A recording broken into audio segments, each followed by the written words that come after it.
vazhdojmë tutje për me prezentimin e mysafirëve tanë, që do t'jetë pas pak në studio zonja Iqbale Huduti, islamologe, psikologe, do flasim për trashëgimia e vajzave mes ligjit, traditës, fesë. Një bisedë pra e gjërë që jo ndoshta të gjitha gratë e gëzojnë këtë drejtë, pavarësisht që ligji i Kosovës e përcakton mjaft të mirë ndarjen e trashëgimisë në familje 50-50 në mes të vllaut dhe motrës dhe anëtarëve të tjerë të familjes.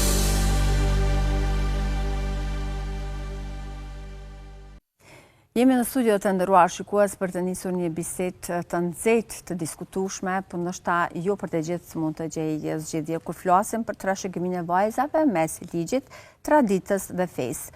Pra një bisedë që do të zhvillojmë me zonjën Iqbale Huduti, islamologe, psikologe, kur folim tek çështja e trashëgimisë së vajzave në familjet tona shqiptare, mbetet një temë e ndjeshme ku ndërthuren ligji, tradita dhe interpretimet fetare. Edhe pse drejta ligjore për barazi ekziston, praktika shpesh herë pra nuk generalisht praktik dhe tregon një mos përputhje, edhe pse ligji i Kosovës është shumë mirë i rregulluar në këtë çështje. Mirë se erdhe. Faleminderit për kohën. Faleminderit për ftesën. Faleminderit shumë. E keni ngritur zërin shumë herë për këtë çështje. Do doja të di se si e shihni aktualisht pozitën e vajzës sa i përket trashëgimisë dhe në aspektin edhe kulturor tek ne. Po, pasi që me vite të tëra jam më shumë angazhuar si aktiviste në të drejtat e grave dhe në bamirësi, edhe më ka shtyr që gjithmonë të jem zë i fuqishëm i grave të cilat kanë këto probleme, dhe mendoj se barazia në Kosovë, pra barazia dhe ligji për trashëgimi është një ligjë shumë i mirë në letër, mirë po si ligjë ekziston, mirë po kur është pyetje në praktik, ajo vritet padrejtësisht, vetëm se aty e kanë një, si themi ashtu, në ligjë, në nen, i cili nuk ekziston në konventat ndërkombëtare, po është pjesë e traditës që ligjet i aplikojnë këto të drejtat e traditës apo të sheriatit, sepse ashtu e kenë besimin po, në kultura vendi. Kjo pra heqja dorë është një vrasje e të drejtës së gruas, sepse shumë të në rasteve bëhet për shkak presionit psiqik, për shkak presionit, paragjykimeve socialbe, sa traditës, çka kanë me thonë në familjarët, çka kanë me thonë tjerët, për shkak frikës se ndoshta do të mbetet edhe pa atë kulmin e familjes, se ndoshta me shkëputje në lidhjeve familjare prap disia del, po është shumë e trishtueshme kur një vajzë, një motër e dikujt, duke e pas hakun e vetë, drejtën e vetë e baba, ajo në rast e shkurorzimi detyrohet me shku në për strehimore. E kjo është pra ajo friga se nëse unë e marrë hisën jo keni, do thotë, do të ndëshkohem në një farë mënyre, kështu. E vërtet. Ju e keni çështjen tek nën ligji, se aty 50 e parashe ligji i Kosovës, do thotë ndarja në mënyrë proporcionale, si për vajzën, si për djalin. Por e drejta e heqjes dorë apo faljes durimit ekziston dhe kjo është ndoshta edhe për zgjedhje edhe personale, jo herë me presion. Shikoni, e drejta heqjes dorë si ligj në konventat ndërkombëtare nuk ekziston. A si dhurat, për shembull, unë e marr nga vllau 100.000 euro, më ka taku, për shembull, naj tokë, naj send. Edhe 100.000 euro që unë i marr të vllau, do me thonë, unë mundi m'ja dhënë, tash po flasi islamologe, mundi me ja dhënë vllau tim vetëm deri te 1/3. Do me thonë, e ndaj këtë 100.000 euro në 33.300, i thëmë urdhëno vllau im, se gjejsa ka qenë nana, baba, gjallë, na kemi jarë këtu, kemi ngushtu e tjera, hargjime e tjera, por ja jap dhurat, as nuk ja jap për mja pagu atë nderin që ja ka po motrës. Ndërka që 2/3 tjera, pra 66.000, ajo është haku i fëmijëve të mi, jo i burrit tem. Prandaj, asë nuk është haku i djalit vllaut, apo nusës vllaut. S'kam une të hak, s'kam të drejt une me janë shkalu fëmijët e mi, qoftë edhe me 2.000 euro, me 3.000 euro, e mi a dhënë djalit vllaut apo nusës vllaut. A mendon që kjo vjen edhe për shkak të shoqërisë patriarkale, të themi se djemt kanë fëmijë, martohen, ndërsa vajza martohet, shkon te burri, kështu e ka edhe hisën ndoshta tek burri vetë dhe nuk i jepet tek familja. Edhe në aspekt fetar është kështu e rregulluar për atë arsye, pa barazi e ndar, do thotë për shkak arsyeve që e trashëgon tek bashkëshorti.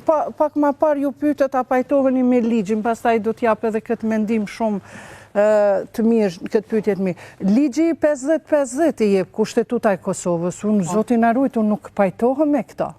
Unë nuk mundi me hyrë në hakun e vllautit. Se mendon që sepse ligji i Kosovës neve na pranon që edhe kanuni, edhe ligjet fetare, qoftë krishtere apo islame, edhe ato janë të pranueshme. Për shembull, unë mundi me da me vllaznit e mi hisën simas sheriatit. Ashtu baba jem na kalon amanet. 2-1 i bie. Po, a i merë, për shembull, jemi 2 motra e 1 vlla, kemi 100.000 euro, 50.000 euro i merë vllau, motrat i marrin nga 25.000.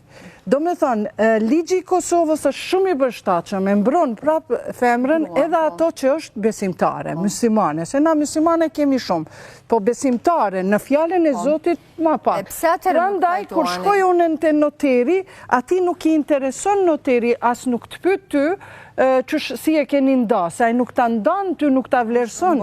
Po thot, ti e ke thot që kjo shtëpia ose për shembull janë një banesë, 20 metër katror janë të Iqballës, 30 janë të filanit Vistekit, ose kjo tokë edhe vendos në emrin e vetë. Kjo ishte përgjigja për juve, do më thënë, na si besimtare, se i si muslimane ka shumë, na që jemi si besimtare, që i frigohemi Zotit, që mos të hymë në hakun e vllaut, na nuk e pranojmë 50-50. Po përderisa keni kontribuar njëjtë, për shembull, nuk kam kontribuar, më pas për kujdesja familjes dhe prindërve.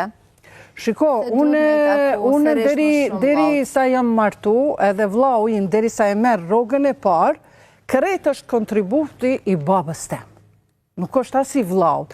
Në momentin kur vllau e fut kontributin e vetë në shtëpi, atëherë ajo është kontributi i vlaut. As unë s'kam kontribu në atë shtëpi. Po e lidhni këtu edhe me gjinin, se është djallë, du të me marë pak më shumë, pse? Jo, pse është djallë nuk merë më shumë për shkak të djallit, këto e thot kanuni, përgjigja për juve, do me thonë, si mas ligjit kanunit, trashëgimia shkon vetëm përmes vijes mashkullore. Sepse vajza shkon të burri. Kjo është ligji kanunit, nuk është ligji ai Zotit as i Kosovës, as Kushtetutës Kosovës. Por, në ligjin e Zotit merret 2 pjesë djali, 1 pjesë vajza, sepse vajza, jo që shkelet, po vajza derisa nuk martohet, është në mbikëqyrje në kujdesin e vllaut. Në momentin nëse kur nuk martohet vajza, hiç nuk martohet, rrin me vllaun, atëherë 1/3 e pasurisë ajo ja jep Karitasit, ja jep Halil Kastratit, kujt të doj, por 2/3 e pasurisë ja kthen prap vllaut. A nëse martohet vajza, ajo e ka edhe nuk është obligative me majtë ekonomin, mirëmbajtjen e shtëpisë, as pak, plus ajo e merr pasunin edhe te burri. Sepse ajo kontribon të burri. Do me thonë, ka edhe një hisë. Kontribon edhe të baba. Pse duhet me... Jo, nuk ka nevoj me kontribu të baba. Ajo deri në moshën, deri sa bëhet e moshëritur, deri sa është e moshëritur, çka ka punu baba, punon edhe për qikën edhe për djalin. Po realisht, sot ka ndryshu koha, edhe punojnë edhe gratë, edhe kontributin e kanë të njëjtë, pse mos ndahet njëjtë në mënyrë të barabartë. Unë e kam kontributin, do shta vllau im, do shta vllau im mund ta ketë një pagë 500 euro, po ndoshta unë e kam një pagë, jo me pamartuar, e kam një pagë 5.000 euro. Unë s'kam shka me kontribu të shtëpia babës, se baba nuk më angazhon mu. Po jo, nuk pajtohet. Asë vlau nuk më angazhon, nuk mundi mja dhon pagën time vlaut. Pse mja dhon vlaut pagën time? Po pse atëherë pra mja dhon dhe pasurin më shumë vlaut se sa vetës?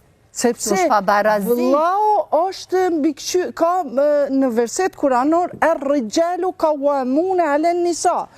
Burrat kanë përgjegjësi për mbi gratë. Kanë përgjegjësi për mbi 4 femra. Numër 1 nanën, motrën, gruan, vajzën. Do me thonë, deri sa motrën e ka në kulmin e vetë, ai ka me pas përgjegjësi nëse duhet për qasaj 2 hiseve që e me. Atëri ti ki 5.000 euro nuk jasi përgjegjësi ndaj vllaut, ndërsa ai ka vetëm 500 dhe ka përgjegjësi ndaj 4 grave. Kjo është pabarazi sërish. Nëse unë i kam 5.000 euro, nëse edhe unë me nëse kam fjallë. Me u kujdes për vetën time. Por nëse unë nuk kam pak, atër është përgjegjësi e vllaut. Po, pabarazi sërish. Ju e keni vetëm për vete? Vlau ka pak, unë jam me pa shkollume, ju e keni për shembull? Unë jam në mbikëqyrjen e vlaut. Ju tha që edhe nëse i kam 5.000 euro, nuk kam obligim ndaj vlaut. Pse jo ndaj vlaut. Po, ndaj vlaut nuk kam. Po, as këtu hisën nuk jam marrë unë e vlaut. Unë e marrë hisën prej babës. Pse m'jam marrë vlaut? Po, dhe baba, pse me nda në mënyrë të pabarabart hisën? Për arsye se vajza mundet me nejtë në shtëpi pa martu hiq. Edhe është prap në mbikëqyrjen, ka raste. Shtëpia e babës është tanjetën, si ke martuar si ju. Është tanjetën, po ndryshe është mashkulli kur kryon familje. Kemi mos fajtime, këtu po vazhdojmë tutje. Femra ka raste kur nuk kryon familje, metet pa martu, rrinë me vlaun, ma në fund prapi, thot, urno vlau jem, kretisja jem e ty takoni, ty ta japë, se të kanë vlau. Po kjo edhe ligji. Ama nuk ka përgjëtësi motra ndaj vlau ndaj motrës, përveç ndim sociale. Edhe ligji i Kosovës e regulan këtë çështje, prapë dalim i njëjtë. Nëse unë dëshiroj me ja falë, trashëgimin ti me vlaut, ja fali me dëshirë. Pavarësisht nëse nuk kam presion, nëse nuk kam para gjykime dhe të tjera të cilat po i heqim. Okej, ti mund është mja falë, ti gjeman mu, ju, Mirjeta, ma e vogëlje, gjeman mu një vlla që ja ka falë pasunin motrës e vetë ka dalë me qira. Në Kosovë, një ma gjeni. Nuk falet pasunia, Zoti nuk e ka bo me falë, Zoti i ka dhënë regullat. Ka që ki edhe pik. Kur shkoj unë e të burri atje plus, unë nuk kam nevoj me arrit fëmijët e burrit. Unë jam prap aty e pamvarur plotësisht. Ose burri e ka një 500 euro rogë. Ndërka që pasunia që e kam marrë unë e prej babës tem, e kam vlla, unë i tham vlla, që të 100.000 euro je biznismen, ban mi 200.000. Ama jo unë me shtin familje, ma ndiku nëse ndam 50-50. A e gëzojnë vajzat realisht sot të drejtat e trashëgimisë në përgjithësi? Unë mundi me thënë 90% i tyre nuk e gëzojnë, sepse është një vrasje e drejtësisë për mes kushtetutës, mu përshka këtë ligjin e heqjes dorë. Gjerisa nuk hiqet ky ligj që mos me u pyet vllau, mos m'ia dhën mundësin motrës me shku në te prokuror, te avokati apo noteri, ose mendimin me ja marr. Mos m'ia dhën hiq as pak atë mundësi me largu, po me dit vllau që un kam kjo baba këtë ma kalon mu, këtë ja kalon motrës, dhe kurse si kjo ligji gjerisa nuk hiqet, nuk vajzat e tona, motrat e tona shkelen nga vllaznit, ose nga prindërit, prandaj për mendimin tim është një mund me tha një ide se unë kam nis një fushat për mos heqdor, me parolën, me motën mos heqdor. Mirë po, nuk janë kushte teknike edhe vetëm për atë arsye jam duke e stagnu ka pak derisa të forcohem, se sa përket kuadrove i kam për shokët e mi. Dhe unë mendoj se për me do të punoj shumë në këtë projekt, edhe iftoj ata që dojnë me më përkra, që ky ligj me heq dorë nuk ekziston kërkumt, madje as në Shqipëri, ekziston vetëm në Kosovë. Jo, s'keni me heq dorë, po as nuk keq ka me pyet vllaun apo ma jep hisën, sepse ty ligji ta jep. Po si e jep ligji? Ligji e jep, si me marrë një shembull ma konkret. Unë kam shku me regjistru një vetur 2004-ës, para 10 vit, para 15 10-15 ditë, sa më rësi. Edhe kur shkojnë komunë, aty mësojnë duhet me pagu tatimin pronë. Nëse nuk e pagun ato, atër s'mundesh me regjistru veturën. Pra ndaj, unë e kisha bon, të shumkon ligjë dhënëse edhe ligjë dhënëse, e kisha bo që me pas mekanizma kushtëzues. Diçka me gjithë ata që i bëjnë ligjet. Edhe me hek këtë ligjin e kanunit me heqdor. Jo, trashëgimia nuk duhet me shku vetëm për mes linjes mashkullore, si që thot kanuni. Për shëriatin është shumë e mire zgjedhur. Ata që ka janë besimtare si unë, nuk e hi hakut vlaut. Ato që janë veç muslimane, apo krishtere, apo moderne, le të shkojnë me ligjin, por përgjithësin e kanë të zoti. Ligjin e Kosovës. Mbarët sa janë besimtare. A duhet më shumë fushatve disuse realisht për të drejtat e gruas në trashëgimin? Është numër 1. Njëherë s'pari është pra duhet me pas vetëdisim me bo në kuadrë të kapacitetit të njerëzve. Ne duhet të edukojmë edhe vëllezërit realisht, burat, fillimisht për vazhduar. Burat i edukojnë vetëm ligji. Ligji i drejt, ligji që ka drejtësi, e i bën mekanizmat kushtëzues, që s'me mund me regjistru një vetur, pa e pagu tatimin, edhe kështu me abo diçka që ajnë s'mundet me qitë diçka në pronë, pa ja dhonë motrës, po motrat shkojnë me presion aty, mandej aty ka raste nuk reflektojnë, sepse janë turpshme e tjera i kanë turp, jo kam i ma mshel vëllau derën, oj zoj, le ta mshel vëllau derën. E ke pjesën tonë. E ke pjesën tonë, ndoshta ti je dashurum me një djalë që nuk i ka kushtet e mira. Hajde zemër, e kryojmë familjen, e kryojmë një jetë më të lumtur. Pse vllau im me qitë saltanat në themelet e haramit, ne i thojmë, në themelet e të padrejtës, sepse a i ndoshta në baja me kalon një katë shtëpin, por a i ka vendosë edhe 2 katë e tjera. Pra, po themelet janë të babës tem, nuk janë të vlaut. Pra ndaj, na duhet me bo vetëdisim, njëherë me bo, si me thonë, mi shty mekanizma që ligjet me hekët heqim dorë. Heqje dorë s'ka, nuk eksiston, kjo në kanun ka ekzistu.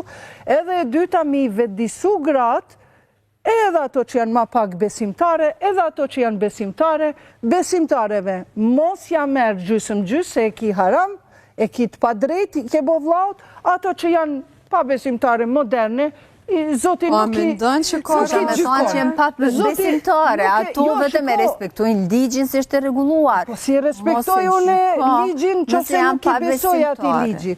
I beson se e merë 50-50. Jo, ligji Zotit, si e respektoj unë nëse nuk e, për që ato thash besimtare lidhet me ligjin e Zotit, jo me ligjin e kësaj dynjas. Do me thënë, si mundi une me respektu ligjin e Zotit kur une nuk e zbatoj? E zbatoj ligjin e shtetit. Okej, po shteti i mirë shumë, nuk po detyron... Shtetin e pa ligjet e shtetit nuk mund të funksionojnë. Po, ama nuk po detyron, unë e thamë 95% Po, nuk i detyron, nuk është detyrem. Ja jap mundësin e heqës dorë. Jo detyrem. Ajo përzgjedh prap vetë. Po, unë këtë dishtë edhe më ndojë. Shiko, unë e thash nuk detyron ligji nëse unë e ndaj në interne me vllaznit me sheriat, apo me të kishës. Nuk më detyron mu ligji me nda, pa tjetër gjysëm gjysë. Pra ndaj thash, ato që janë besimtare, që i besojnë ligjit Zotit, ato e ndajnë, që shtu që shpo thamë, që shko me nda une që t'jaftë e vlauin. E mendon të ashtu, ama nuk i do t'i quaja jo besimtari, i besojnë ligjeve, në të cilat në jetojnë dhe do të respektuar. Ata besojnë Zotit, unë s'po thamë që nuk i besojnë Zotit, po me besu edhe me respektu, është diçka... I respektojnë ligjet, në të cilat ligjet e robit, jo ligjet e Zotit. Se mendon që robit. Shiko, një ligj që ka është për të drejten, për dinitetin, për vlerat, kur Zotit nuk më ka nënçmu mu, atër unë s'kam që kam me respektu. Unë mendoj që e nënçmon vetë vetën nëse vendose personale kjo, nuk i detyran sërish, dhe ligji Kosovës nuk i detyran. Po dhe nuk detyran, mos e merë 50-50, nëse janë besimtare. A ti heq dorë sepse ti e shqiptare. Shqiptare dhe besimtare, besojnë në Zot. Edhe muslimane. Edhe muslimane. Beson në Zot, po duhet ta zbatosh ligjin e Zotit. Po ligji i Zotit, është një prej ligjeve Zotit. Nuk pajtona me juve zonja Iqbal. Ligji duhet me respektu. Unë jam besimtare, jam muslimane, me bazon në ligjin e Kosovës, në të cilën duhet me ligji i Kosovës po t'jep mundësi. Ti mundesh me kanë besimtare, muslimane dhe mos me fal namazin. Prap je besimtare. Po, mundesh. Por ama, nëse ti e ki një pull, qëtu, pull e kam t'hujen, edhe unë thëmë, Allahu Ekber, falem namaz, Zoti thot, qka, kanë për mashtron ti? Ti po falë namaz e ki sendin e hujnë në shtëpi? Qëse që kjo lapsi është i hujnë në shtëpi time, lutja ime nuk bëhet kabul pa dalë që kjo lapsi prej shtëpis. E drejtësia është gjoja primare për zgjidhjen e problemeve në shoqëri. Edhe ligji për gjëra tjera najherë na zbehet besimi, ndonjëherë bëjmë mëkat. Zoti thot, eja robim, eja, pendohu robim. Ato janë mëkatet e vogla, nuk na qesim prej besimit. Mirë po, drejtësia në qëse nuk zbatot, mos e falë namazin vlla im i dashur.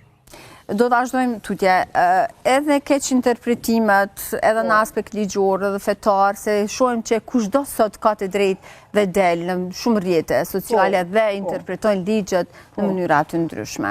Cili është mendimi juaj? Është liria e të shprehurit, mirë po kompetencat kush i kanë. Ata kanë përgjegjësi shumë të madhe, edhe para ligjit u të kenë përgjegjësi. Se ti ta devijosh dikon dhe të shkon të bën vrasje ose krime ose diçka përmes ligjeratës tënde ose u ka martu me katolikin shko myte. Kjo është deklarate rënd. Ai që ka thonë, prandaj ata duhet me dhënë njerë përgjegjësi para Zotit po se po edhe para ligjit. Por, gjërsa është mendimi i lirë, edhe bazohet në fakte se këtë që e thamë unë për shembull sot, edhe mas 10 viteve të njëjtën kam e thanë. Ose nëse gaboj dikund, kërkoj falje se kam gabu. Kjo ndoshta më mirë të orientohen tek profesionistët për mendimin. Jo, të informohen përmes rrjeteve. Teolog, islamolog, se unë jam në studimet e sipërme në Birmingham edhe në Sarajevo, kurs nalëm që 10 vite jam, fikun veç e kam krya jurisprudenca për këto gjana, e kam kryu historinë islame, do më thënë jam islamologe edhe teolog. Këta jam përgjegjës, mirë po teologët nuk kanë ekzistu profesioni si teolog, po janë djetartë. Ndërka që na e kemi hoxhallartë në realitet, se imam t'jo, hoxhallartë i kemi institucionalizu, edhe ata e japin kornizat, vetëm kështu kime fol, në këtë gjuma kime ja jep letrën, kështu kime fol, tak.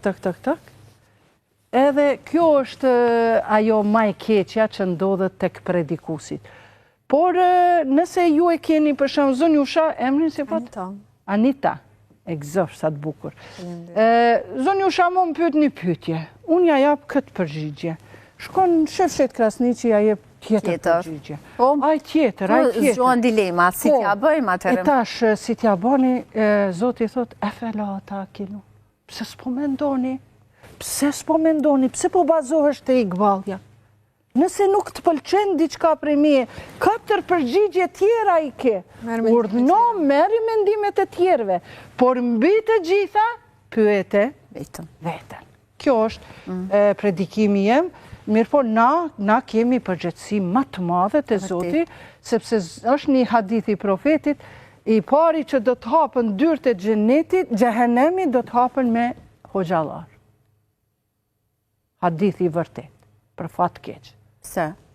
Sepse që to predikimet me interesa e kanë shit ven, e kanë bo prënd vetën, vetëm unë si thamë edhe s'ka, këto kanë qenë prënd veta në dinastit e mdhaja, mbretërit, që e me vite Abasite, Umajade, këto kanë qenë, si me thonë, diktatura, edhe ai ty ta ka dhonë, ose kështu kime folë, në oborin mbretëror të khalifateve, ose të ka shku gjuha, ose vetë themeluesi me dhëbit Hanefi, shkollës juridike Hanefite, Ebu Hanifja, që në Kosovë, para luftës kemi qenë 100%, tash jemi edhe Hambeli, jemi përzi, ma në fund ka dalë prej një dietari të madh, thënë ka shit basma, material në pazar, dhe në fund ka vdekur në burg.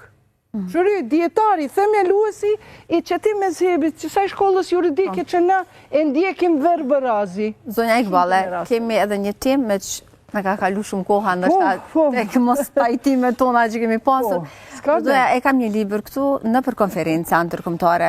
Nësë rëgo pak për temat të cilat ju flisni dhe diskutoni për pozicion e gruas, për dhunën, ndoshta, për sigurinë e saj dhe të tjera. Ky është libri imi 5 i radhës në për konferenca ndërkombëtare. Për ndryshe është libër që mban shkresa, kumtesa, tematika shkencore, është edhe për studiues, edhe për njerëz që dëshirojnë, edhe për fetar, edhe për njerëz që janë lexues dashamir të librit. Kryesisht, pasi që unë ka marrë pjesë në për konferenca ku mas shumë të është elaboru tematika e femrës, për shembull këtu e kemi roli, tematika e pare kësaj, është për të cilën edhe ka marrë shpërblimin 5 lira nga ish presidenti Ahmadinejad, e dini edhe atë fotën, këtu i keni gjithashtu edhe fotot e mia me kryetar, me të gjithë ku kam shku në përbot. Pra është për shembull ngjashmëritë e dallimet midis meshkujve dhe femrave në krijim dhe rolet plotësuese. Veçën kjo temë i mban gati 30 faqe. Por ka tema edhe fetare, edhe roli i gruas si ka qenë. Në familje sot do doja të di rolin e gruas në familje. Roli i gruas në krijim është shumë e rëndësishme njëherë, pastaj në familje vjen. Në krijim roli i gruas është një krijesë barabartë me mashkujt, nuk dallon pothuajse asgjë përveç asaj gjinis pra. Gjinis që është femër mashkull. Roli i saj ka ndikim shumë të madh në krijimin e shoqërisë dhe Zoti ja ka dhënë asaj pozitën e saj njëherë si fëmijë, e kemi shembull vajzën e profetit Muhammed, paqja qoftë mbi ta dhe familjen e tij Fatimetu Zehra, si fëmijë, se si çfarë roli ajo ka pas si fëmijë, si adoleshente, si grua e martuar, edhe mandej në shoqëri. Mirë, po këtu tregon për shembull si ka qenë roli i gruas në Australi, kur i ka mush 40 vjet, ajo nëse ka qenë e sëmur, kanë pas të drejtën me marrë, me pre nanën e vetë edhe me hangër mishin e saj. Këto janë mësime që kam dhënë që kam bajt në për konferenca dhe edhe janë me referenca. A ka lind vajza prej barkut nanës, me një herë kanë shti. Sot nuk e kemi këto. Nuk e kemi, e kemi edhe roli i gruas sot, sipas Kuranit. Për shembull këtu e kam edhe rolin, statusin në krijim, edhe statusin në shoqëri, çfarë statusi kemi në shoqëri, a duhet se i kanë keq kuptuar Kuranin, ai Zoti i thot grave të profetit, rrini nëpër shtëpia, këto muslimanët a peshe që ka thënë Zoti, rrini në shtëpia, jo me zemër, sot jemi koha, duhet edhe gruaja edhe burri duhet me dal jashtë, se nëse unë edukoj fëmin tim vetëm në shtëpi, e qojtë një edukatore e cila nuk e ka bash atë edukimin që ja jap unë, prandaj duhet me dal jashtë, po bëhen pa drejtësi në Kosovë. Si me vendet e tjera, a mendon që në Kosovë tek ne akoma vazhdojmë me tradita tilla, me qëndru gruaja në shtëpi, mos me punu, nuk i ka drejtat e veta? Po, në krahasim me vendet tjera, nëse marrim në Evropë, po, në Ballkan gruaja mas shumti është vete paraprir që të rri në shtëpi, për arsye se ato që janë ma fetare nuk jepet kushtet me vepru. Ato që kanë qëndrim të mirë, kanë domethënë profesion send, falë Zotit emancipimi shkollimi, nuk është si përpara. Përpara kanë nejtë ma shumë në për shtëpia, ndërka që sot falë emancipimit dalin edhe sot gruaja nuk e ka vendin vetëm në shtëpi. Me çfarë do ta përfundoje asaj përket temave të gruas dhe trashëgimisë në veçantë? Shiko, unë do ta përfundoja, kisha një lutje për opinionin për të gjithë ata që dëshirojnë të më ndihmojnë në këtë fushatën time që e kam marrë, pra mos heq dorë, të më ndihmojnë, qoftë në përmes mediave të ma japin një hapësirë, një program, ku mundemi me pru me dhjetra, qindra gra të cilat kanë të njëjta probleme, po normal ne i kamuflojmë me zë pa ju paftyra, që ta zgjedhim këtë problemin, ta forcojmë gruan, edhe kjo është shumë e rëndësi, por është një thënie, s'po më kujtohet kush e ka thënë, thotë nëse dëshiron me ngrit një shtet, duhet me fillu prej më të moshuarit. E nëse e shikojmë të moshuarit, thash janë sikur të lypsar të heshtur, shkon të nana, baba, me i këshyr, me i vizitu, edhe ata e din që as ti ndoshta si ki kushtet mirë, po kanë nevoj për ndihmën tënde, sepse 150 euro pension nuk i del kërkujve. Prandaj, këto janë dy kërkesat e mia, faleminderit juve që ma keni dhënë hapësiren, pra të ndihmojmë që të ndryshojnë dy ligje. Ligji për heqje dorë, dhe ligji për pension, për të moshuarit, sepse aty fillon zhvillimi i vendit, sepse të moshuarit nuk e dim kur do t'i humbasin. Dhe do t'na metet pikë, ndoshta unë do t'jem shumë e pasur, por kur kam shku te nana, i kam shtrëngu duart, s'kam mund m'ja dhënë 10 euro. Kjo pra, që të dy ligje me ndihmu dikush që ka mundësi, unë jam e gatshme, ndoshta kur ta marrë dëm shpërblimin që pres me marrë, me 6 shifra, atëherë ndim s'ka me pas nevojë financiare, po mos presim deri atëherë se te na dini që funksionojnë ligjet, po une jam e zëshme edhe me ma dje krejt trupin, fijet e zanit së në midje. Faleminderit shumë për kohën që ishte sot. Faleminderit edhe juve, ishte knatësia imja. Edhe vërtet, edhe pse nuk fajtohemi. Nuk fajtohemi, por kur pim kafe, nëse pak rrim bashkë, do të bindeni.